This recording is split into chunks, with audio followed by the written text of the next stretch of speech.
The silence of space was a myth.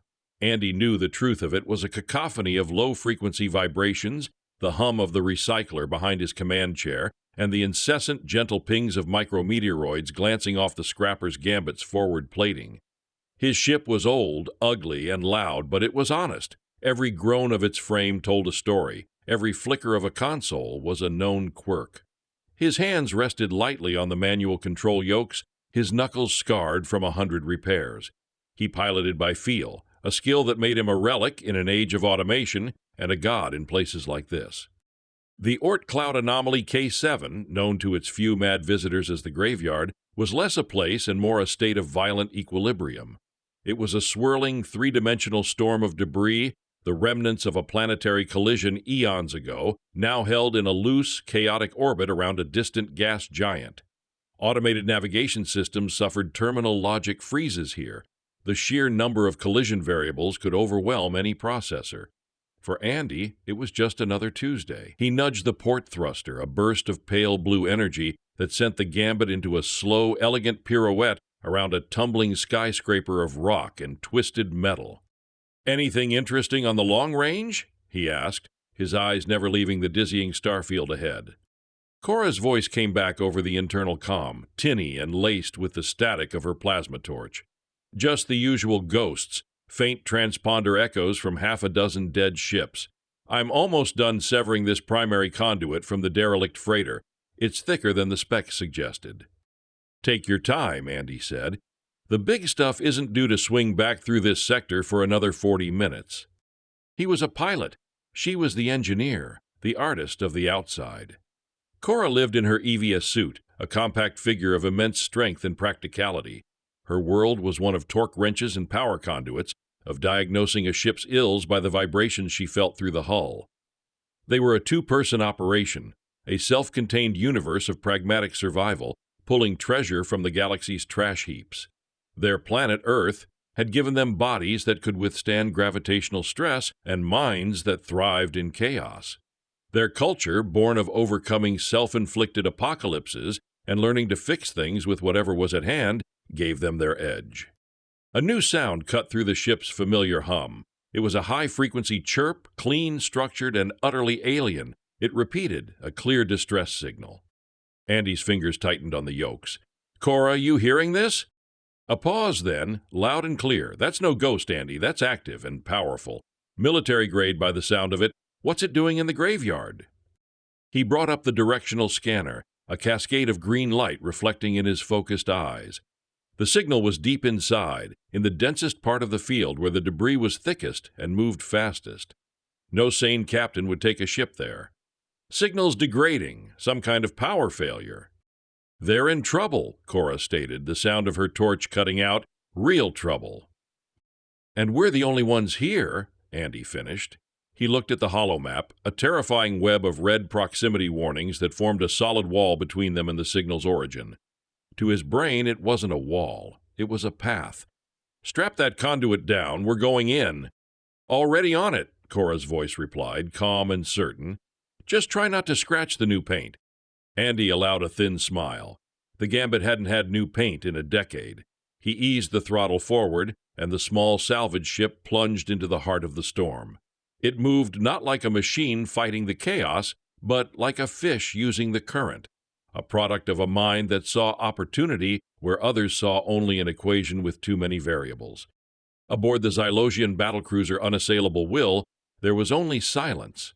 It was not the familiar living silence of a functioning vessel, but a dead, cold stillness that felt like a tomb. Commander Vorlag stood on the elevated command deck, his posture a rigid column of discipline. His slender, gray-skinned form was encased in the severe black and silver of his uniform, his title plates gleaming under the faint red emergency lighting. Below him, his bridge crew sat frozen at their stations, their large dark eyes fixed on consoles that displayed endless loops of diagnostic errors. The Will was the pinnacle of Xylosian design, a seamless fusion of technology and purpose.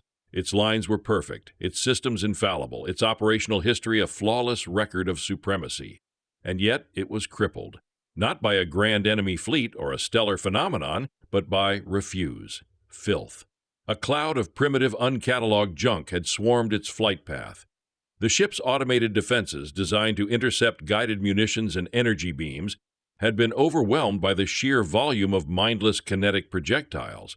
Thousands of tiny impacts, each insignificant on its own, had pitted its armor, destroyed sensor arrays, and, most critically, confused its logic core. The navigational AI could not plot a safe course. The repair drones could not prioritize the thousands of superficial damages. The ship was a genius trapped in a room where the walls kept moving an inch every second. It was a state of being so contrary to Xylosian philosophy that it bordered on the obscene. "Status report." Vorlag's voice was sharp, cutting through the oppressive quiet. Sub-Commander Tress, his second, answered without turning from his screen. His own posture was a mirror of his commander's, but with a subtle tremor of anxiety. "No change, Commander. The logic core is still attempting to calculate a path, but the input from the remaining external sensors is contradictory. The automated repair system remains in a diagnostic cycle, unable to achieve a baseline state for action." Vorlag's jaw tightened. "And life support?" "Functioning at 60%. The primary conduits were damaged in the initial impacts. The system is rerouting power, but the efficiency loss is significant. We have 12 hours before we reach critical levels." 12 hours. 12 hours to float helplessly in a cloud of garbage while the pride of the fleet slowly suffocated. It was an indignity that burned hotter than any plasma fire. The Xylosians were a species of absolute order. They had been gifted technology by the progenitors 1,000 cycles ago, a perfect system that had allowed them to achieve dominance. Their role was to maintain this perfection, to operate the flawless machine. The concept of the machine simply failing in this manner was not in their operational vocabulary. "There is another vessel," a sensor technician announced, his voice thin. "Small, unidentified configuration. It is navigating the field and approaching our position." Vorlag straightened, a flicker of hope warring with deep-seated suspicion. "Identify it." "Its transponder is chaotic, a civilian designation human." The word hung in the air like a foul odor. Humans, a young boisterous species from a high-gravity death world. They were known for their disorderly expansion and their disturbingly adaptable, non-standardized technology. They were everything the Xylosians were not: messy, illogical, unpredictable.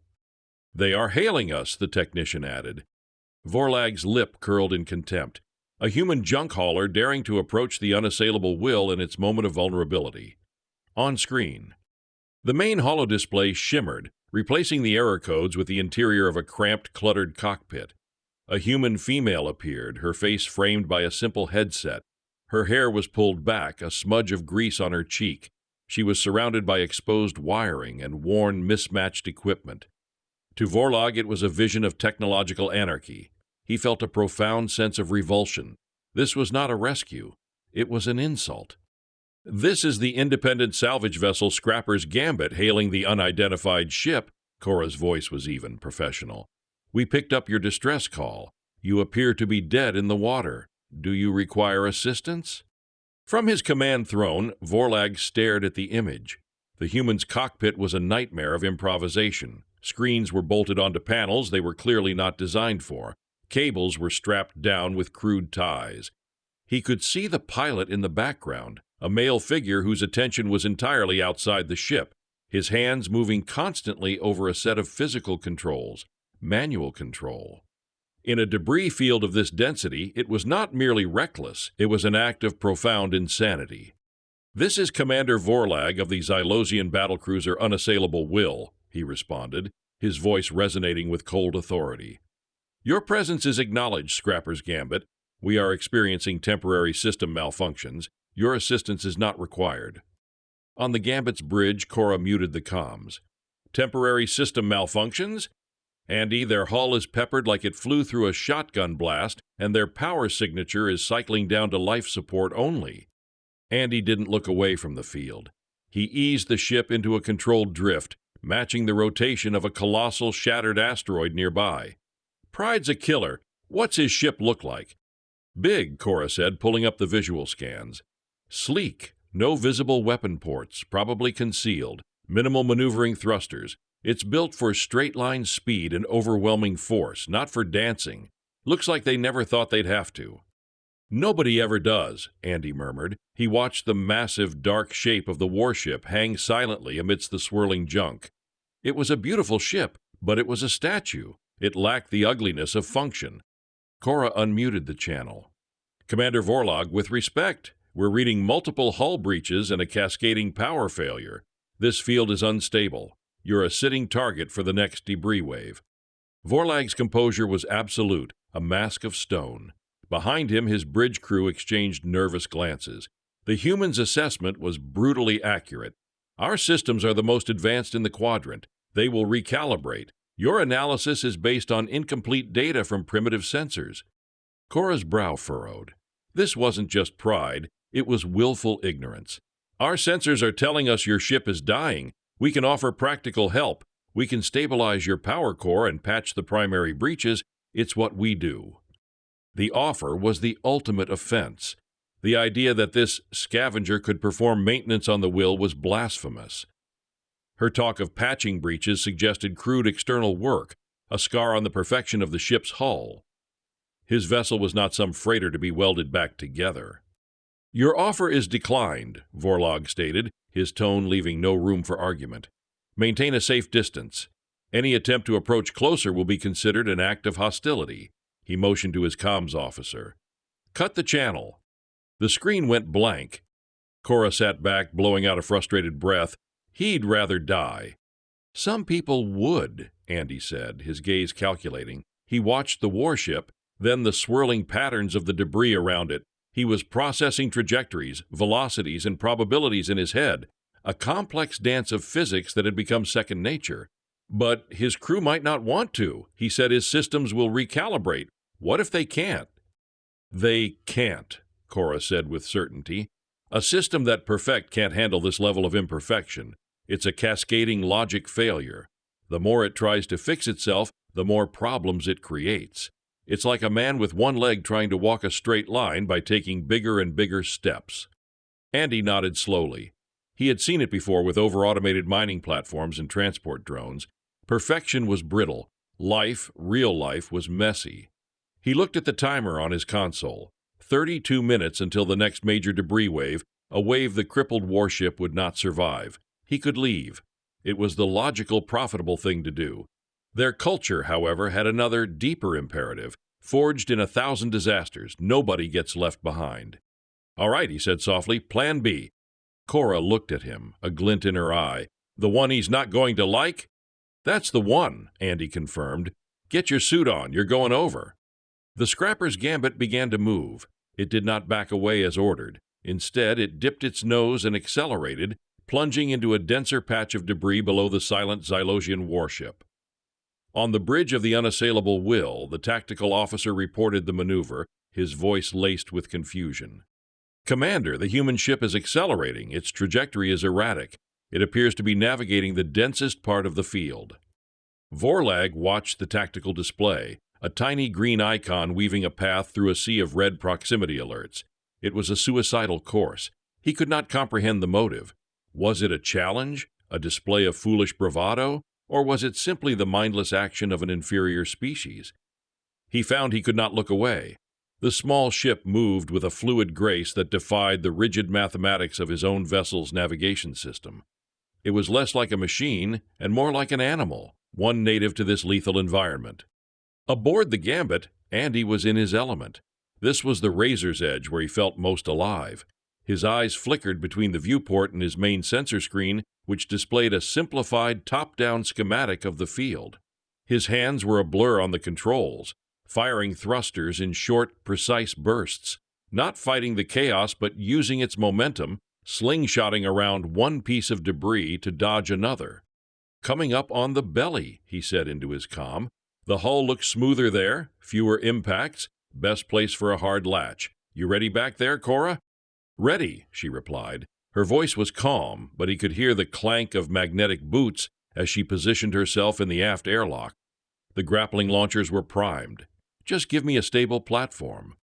"Stability is a luxury we don't have," Andy grunted. wrenching the yoke to starboard to avoid a sheet of jagged metal that spun past the cockpit with a faint screech. You'll get 2, maybe 3 seconds of relative calm. Make it count. The Gambit emerged from its dive, rising up towards the immense dark underbelly of the battlecruiser. From this close, the Xylosian ship was a mountain of metal, its silent, perfect design seeming all the more imposing. "They're powering weapon systems," Cora warned, her suit's sensors picking up the energy spike. "They can't get a targeting lock in this mess," Andy countered, his voice tight with concentration. "They'd be just as likely to hit a piece of debris and blow themselves up. It's a bluff." He hoped it was a bluff. On the Will's bridge, Vorlag's order had been given. Target the human vessel. "Commander, I cannot achieve a lock," the weapons officer reported, his appendages flying across his console. "The target's movements are too unpredictable, and the proximity of the debris field creates too much sensor interference. Firing would be random." Random. The word was a curse. Vorlag clenched his fists. He was being made a fool of, helpless to stop this violation by a lesser being. He watched as the Gambit flared its main engines, a sudden, powerful burn that killed its upward momentum and brought it to a brief, shocking halt just meters from his ship's hull. "Now, Cora, now!" Andy yelled. 2 heavy magnetic grapples shot from the Gambit's aft section. They slammed into the Unassailable Will's hull with a clang that resonated through both ships. For a moment, the cables were taut. Then, powerful winches engaged, pulling the smaller ship in until its magnetic clamps could engage the hull directly. With a final jarring shudder, the scrapper's Gambit was attached to the Xylosian warship like a remora on a great shark. An alarm blared across the Will's bridge. "Hull breach! External pressure clamps engaged! Commander, they have physically attached themselves to us." Vorlag rose from his throne, his rigid control finally cracking. This was not a rescue. This was not an insult. This was piracy. It was an act of aggression so profound, so contrary to all known protocols of civilized space, that he had no framework with which to process it. His perfect, inviolable ship had been boarded by primitives. His mind reeled, not from the physical jolt, but from the sheer, incomprehensible audacity of the humans. The standoff was absolute. The Gambit clung to the warship's hull, a crude metal parasite on a creature of seamless design. On Vorlag's bridge, the crew was in a state of disciplined panic. Sub-Commander Tress turned to his commander, his composure strained. "Sir, our protocols for this are clear. We should repel them, use internal countermeasures." "Repel them with what?" Vorlag shot back, his voice dangerously low. "Our defense turrets cannot target them without risking a hull breach. Our energy systems are too unstable to project a focused particle screen. We are an armored giant, Tress, who has been immobilized by 1,000 cuts." His gaze was fixed on the tactical display, where the small green icon of the Gambit was now fused to his own. A new voice cut through the tension, broadcast directly from the human ship on an open, short-range frequency. It was the woman, Cora. "Commander Vorlag, this is not an attack. This is a rescue. You are welcome to inspect our ship. You will find no weapons, but your crew is dying, and we are not going to stand by and watch." Her tone was not aggressive. It was matter of fact, a statement of irrefutable reality that infuriated Vorlag more than any threat. On the Gambit, Cora was working furiously at her engineering console. With the hard latch established, she could run a direct invasive scan, bypassing the warship's external defenses. She was pushing terabytes of diagnostic code through the magnetic clamps, probing the deep systems of the Xylosian vessel. "Andy, I'm in," she said, her eyes wide as data scrolled across her screen. "I'm past their firewalls. I'm reading the core architecture." She fell silent for a long moment, her brow furrowed in disbelief. Then she looked up, her expression one of dawning shock. "Oh, you have got to be kidding me." "What is it?" Andy asked, his attention divided between her and the slow, sickening tumble of the conjoined ships. "It's not their technology," she whispered, leaning closer to the screen. "None of it. The base code, the hardware architecture, the energy distribution systems, it's all a black box, a gift." "A gift from who?" "I don't know. Progenitors, maybe? The point is, they don't understand it. They're just users. They follow the instructions, they run the diagnostics, but they don't know why it works." She pointed to a block of code. Look at this. The repair system isn't trying to fix the breaches, it's trying to restore the ship to its factory default. But the physical damage makes that impossible, so it's stuck in a logic loop, burning out power converters, while it tries to solve a problem it wasn't designed to understand. The truth settled over Andy with crushing weight. It recast the entire situation. The Xylosian commander's behavior wasn't pride. It was fear. It wasn't arrogance. It was the desperate posturing of someone who has been handed the keys to a kingdom he does not know how to rule. They couldn't accept help because they didn't know what was broken. They couldn't perform repairs because they were never taught how. Their entire advanced civilization was a house of cards built on a foundation of technology they could not replicate, repair, or even comprehend. Cora opened the comm channel again, her voice softer this time, stripped of its earlier frustration. "Commander Vorlag, your ship wasn't designed for repair, was it? It was designed for replacement." On the bridge of the Unassailable Will, Vorlag froze. The human's words struck him with the force of a physical blow. She knew. Somehow this primitive scavenger had looked into the heart of his vessel and found the great, shameful secret of his entire species. His mask of command shattered, replaced by a sudden, profound vulnerability. His ship was not a fortress, it was a cage. And the key had been lost for 1,000 years. Silence reigned on the bridge of the Unassailable Will. Cora's question hung in the recycled air, an accusation and a diagnosis all in one. Vorlag stood motionless for a full minute, the revelation of his species' inadequacy exposed to an outsider. His entire life, his entire culture, was predicated on the stewardship of a perfect inherited legacy. To admit that the legacy was flawed, that the stewards were helpless, was a failure of almost spiritual magnitude. But the red lights flashing on the life support console were an undeniable logical truth. They would be dead in hours. With a barely perceptible tremor in his hand, he keyed his internal comm. "Security Chief, you will meet the human at Airlock 7. She is to be escorted, without interference, to the primary engineering deck. She will have full access." Subcommander Tress stared at him, aghast. "Commander, a human in the Corps?" "Your counsel is noted, Subcommander," Vorlag replied, his voice a low monotone that betrayed the war of emotions raging within him. "And it is overruled. She is our only option." 20 minutes later, Cora cycled through the airlock, stepping onto the deck of the Xylosian warship. The transition was jarring. She left the cramped, functional clutter of the Gambit and entered a space of sterile beauty. The corridor was a seamless tunnel of pale, glowing material. There were no visible rivets, no exposed conduits, no access panels. It was as if the ship had been grown, not built. The air was cool, clean, and utterly still. Her escort, 2 tall Xylosians in security armor, regarded her with undisguised horror. Her EVA suit, scuffed and laden with tools clipped to its harness, was a thing of brutal utility in their pristine world. Her magnetic boots clanked with offensive loudness on the silent deck. She felt like a barbarian in a cathedral. They led her to engineering.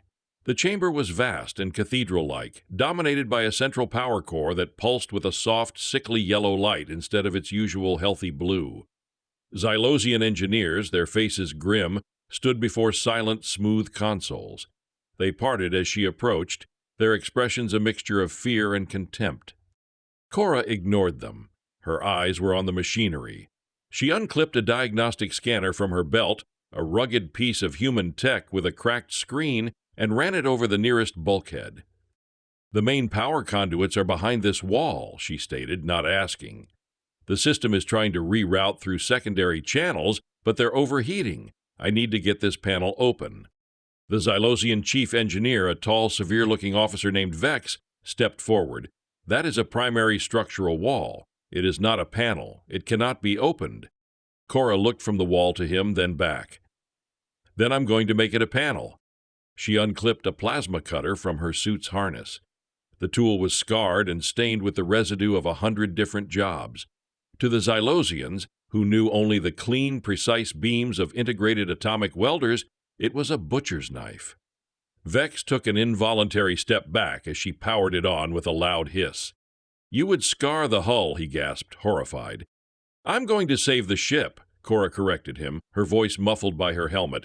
"There's a difference." She did not wait for an argument. She pressed the tip of the cutter against the seamless wall. A brilliant, white-hot spark erupted, and the clean air of the engineering bay was suddenly filled with the acrid smell of vaporized alloy. The Xylosian engineers watched in stunned silence, their philosophy of perfection being violated before their very eyes.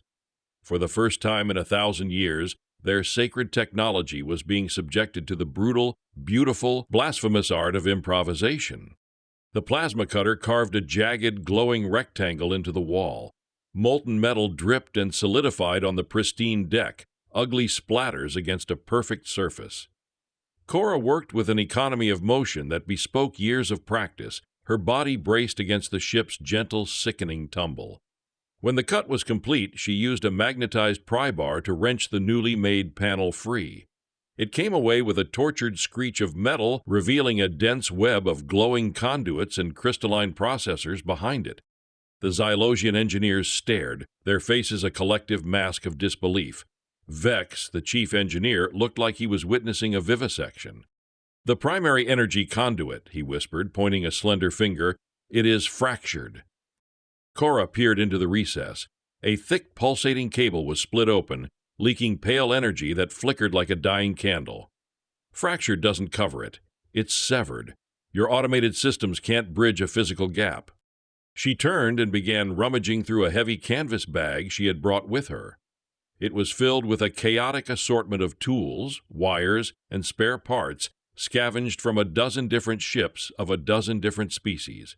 She pulled out a thick coil of shielded copper cable and a heavy-duty clamp. "What is that?" Vex asked, his voice betraying deep suspicion. "It's a bypass cable," Cora said, as if it were the most obvious thing in the world.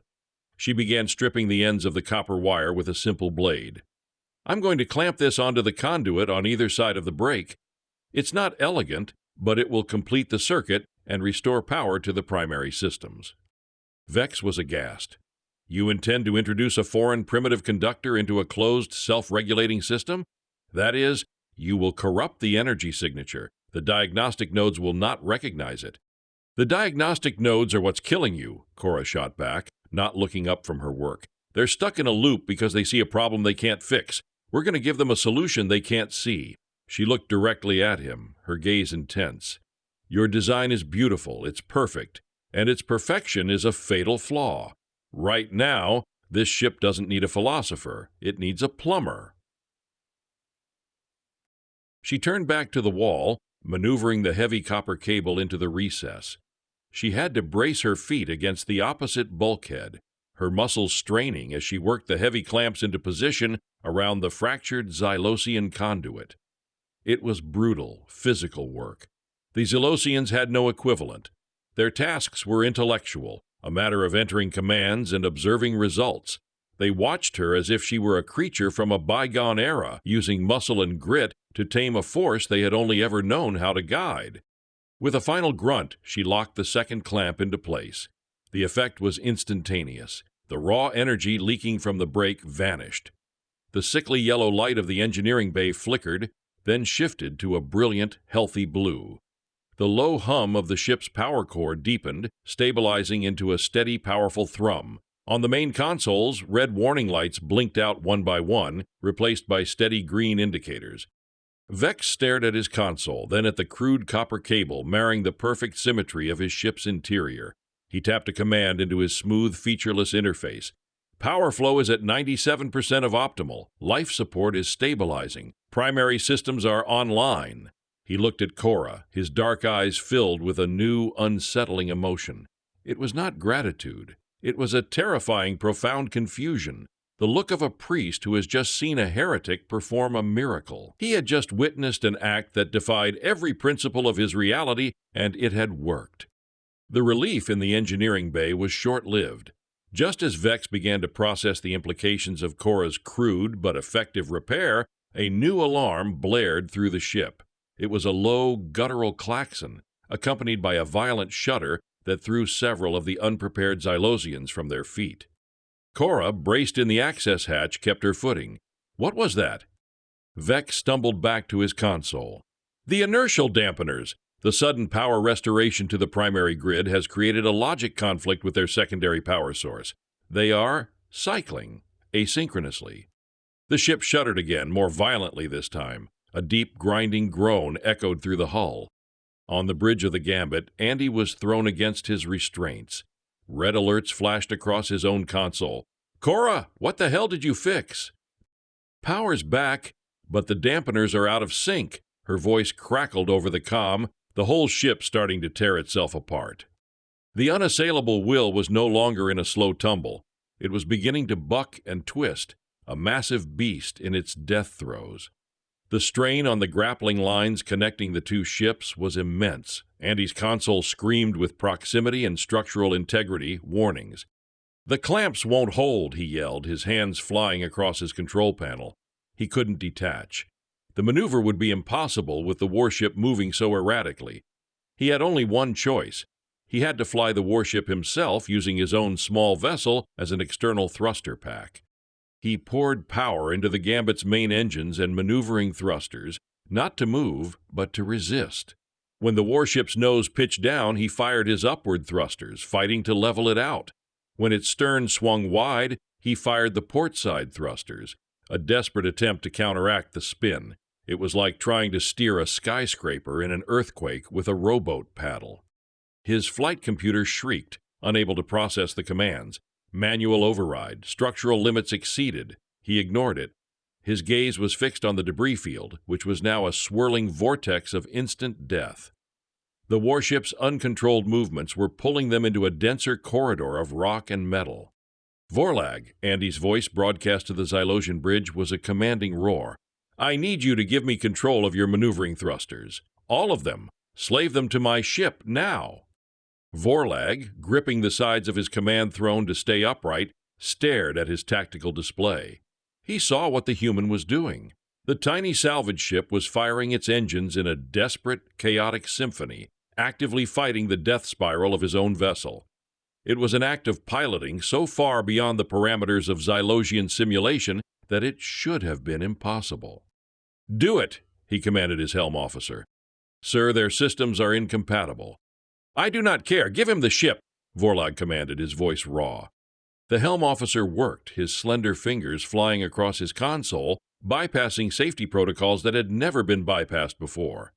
A moment later, a new light glowed on Andy's board. He now had rudimentary control over the Xylosian ship's thrusters. It was clumsy, with a half-second delay, but it was something. He felt the immense power of the warship's engines respond to his touch. It was no longer just a rowboat. He had been handed the controls to the whale itself. He fired a massive burst from the warship's port side, a blast of energy that sent a nearby asteroid tumbling away. The spin slowed. He fired a dorsal thruster, arresting the ship's downward pitch. It was a brutal, violent process, shaking both ships to their core, but it was working. He was taming the beast, one agonizing, intuitive maneuver at a time, holding it in a delicate, violent balance against the chaos both within and without. While Andy wrestled with the physics of a dying giant, Cora plunged deeper into the warship's guts. The inertial dampener control room was a place of quiet madness. Banks of crystalline processors flickered erratically, and a low, discordant hum filled the air, the sound of a system tearing itself apart through pure logic. Vex and his engineers could only watch, their faces pale. Their consoles showed the problem. A single primary energy regulator was stuck in a closed feedback loop, but offered no solution. The automated purge command had failed 3 times. Cora had her helmet off, her face slick with sweat.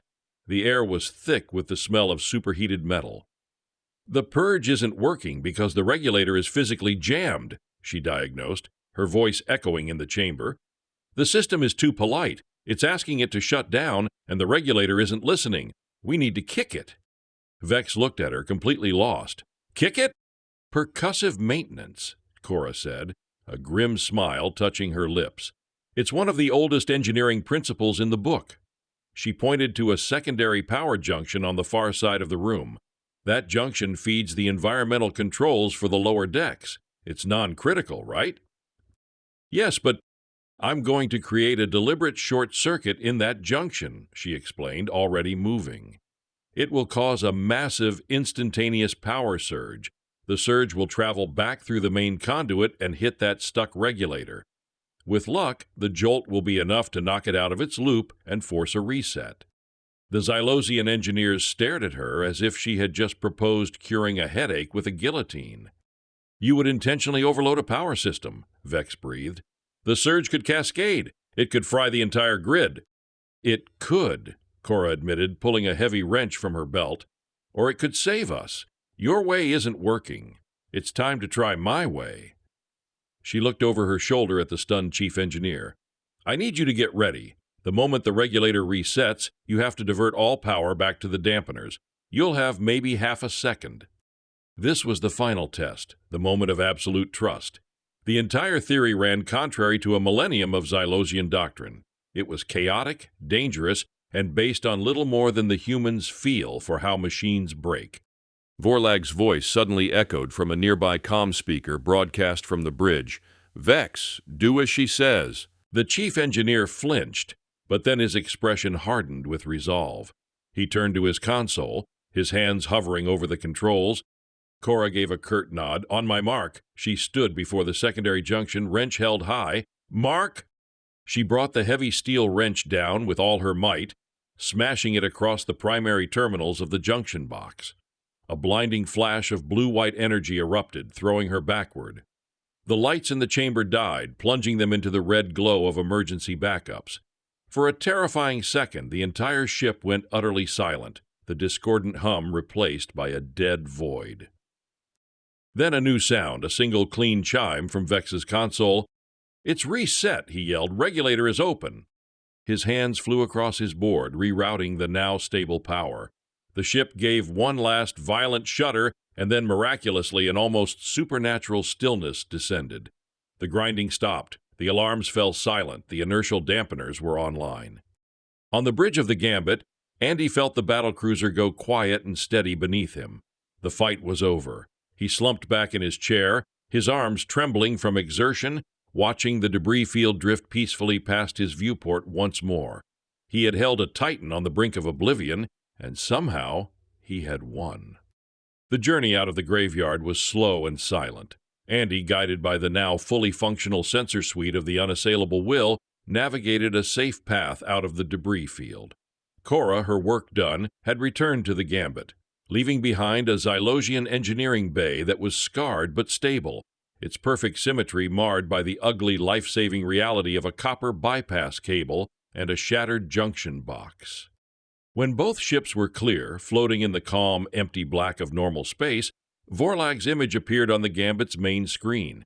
He was not on his command throne. He stood on the deck, on the same level as his crew. The rigid posture was still there, but the unbending certainty in his eyes was gone, replaced by something far more complex. "Human," he began, the title no longer sounding like an insult, "you have saved my ship and my crew. My species does not have a concept for a debt of this magnitude. Any reward you name is yours. Resources, technology, territory, ask and it will be granted." Andy and Cora exchanged a look. The offer was staggering. They could be wealthy beyond measure, powerful beyond their wildest dreams, but that wasn't why they had done it. "We don't want a reward, Commander," Andy said. "We're a salvage crew. We just want salvage." Vorlag looked confused. "You may have any of the debris from the field." "Not just any," Cora specified. She brought up a set of coordinates on the screen, along with an archaic image of a cylindrical object covered in gold foil and sporting a large dish. "There's a specific piece of junk in there, an old Earth probe, pre-FTL, Voyager series. It's worthless to anyone but us."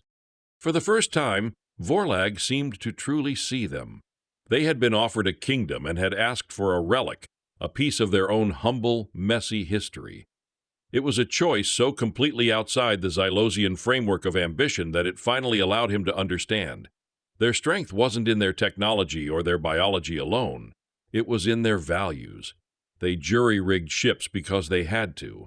They rescued strangers because they believed they should. They valued an old, broken machine from their home world more than a fleet of new ones. A slow nod from the Xylosian commander. "The request is modest, but it will be honored." He turned to his sensor officer. "Locate that object. Use the primary resolution scanners. We will assist them in its retrieval." An hour later, guided by the pinpoint-accurate sensors of the battlecruiser, the Gambit's mechanical arms gently closed around the ancient Voyager probe. Its gold foil was torn, its dish bent, but it was intact. As they drew it into their cargo bay, Andy looked at the Unassailable Will. It was still a beautiful, powerful ship, but it no longer seemed perfect. It now wore a scar, a crude patch on its flawless skin that told a story of failure and unlikely salvation. Vorlag's voice came over the comm one last time. "Your methods are chaotic, illogical, dangerous." There was a long pause. "They are also effective. You have given us much to contemplate." The channel closed.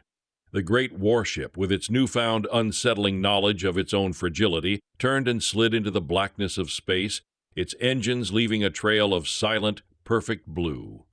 Andy leaned back in his chair, the familiar hum of his own imperfect ship a comforting presence. He looked at Cora, who was leaning against the doorway, a real smile on her face. Their planet had made them strong enough to survive hardship. But their culture, their stubborn, sentimental, chaotic, compassionate culture, was what allowed them to prevail, to turn a wrench, fly into a storm, and teach a god that even perfection can sometimes use a helping hand.